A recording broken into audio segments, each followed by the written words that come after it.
Part 3 of coming up with stories for supernatural actors as someone who hasn't watched the show yet. So, number 1, I swear I know this actor, but this outfit is gothic and campy as hell, so I'm going to say this is the vampire sire of the lady I said it was a vampire in one of the other parts. I think he comes up in a follow-up episode, and both Sam and Dean don't like him because he's the actual lover of that vampire lady. Breathtakingly beautiful woman, I predict she is a love interest for Dean. They get together during a case because she has been cursed by an obsessive former co-worker.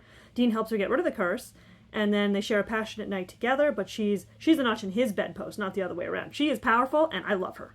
I know this actor, too, and this looks like a lawyer.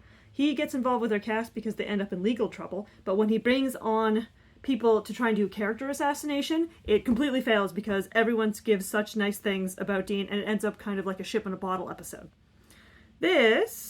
She looks like a love interest, but she's actually a professional manipulator. She convinces our cast that her brother is possessed, but when they show up to help our boys, they end up getting locked in the house because she made a deal with the demon to capture them.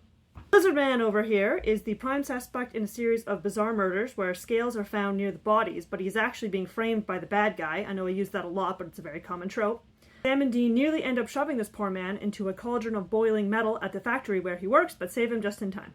Elena here is a werewolf who got free of her restraints during a full moon and accidentally killed someone, and Sam and Dean come in to try to investigate. She pretends and blames it on someone else, but it's actually her, but she feels guilty and eventually gives in. Sam and Dean corner this character in a cheap apartment where she's been hiding because every time someone comes close to her, they mysteriously die. She's afraid that she's infested by ghosts who want to make her life miserable, and it turns out she's right. So Sam and Dean connect her with somebody else who's an exorcist, and they get rid of all the ghosts. Gentleman Witch over here cultivates a loyal group of followers, and they become a nuisance for Sam and Dean in an entire season. Castiel, who I only know because of various reaction gifs, doesn't understand why this man has so many friends and tries to almost join his cult. Teenage Renegade over here, who looks like the leader of a group from the 100, so let's make her a gang leader. She gathered kids who have been chased out of their homes because they have magic or other gifts.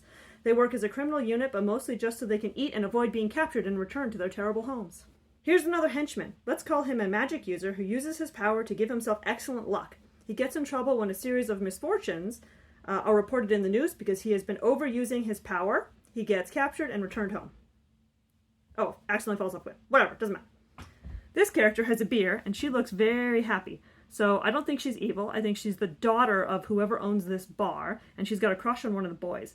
And the owner of the bar isn't super happy about that, but they end up staying, maybe because they have like a family, they were friends with their parents or something like that. I know this guy. He's in Dollhouse.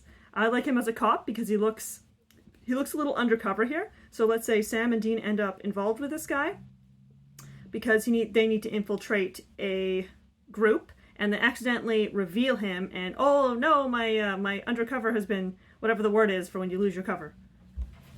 This is an evil haircut. This is not a human.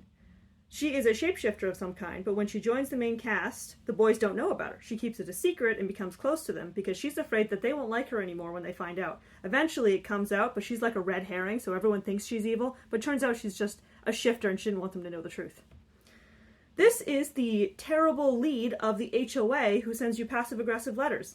But that doesn't really work in the context of the story. So let's say that she is a newspaper reporter, and the guys get involved because they save someone from a burning building, but then she senses that there's more to these guys than meets the eye, and almost reveals the existence of demons to the public by mistake. I mean, look at this. Look at his shirt. Look at this background in the beer. This is clearly someone in the Winchester family, and the boys come to him for advice when they have difficulties, but he probably has a secret. I bet you he was involved in whatever decision the older Winchesters, the parents, made that got them in trouble. And then finally, we have Castiel, because I need an extra space, and he's the best, even though I know nothing about him.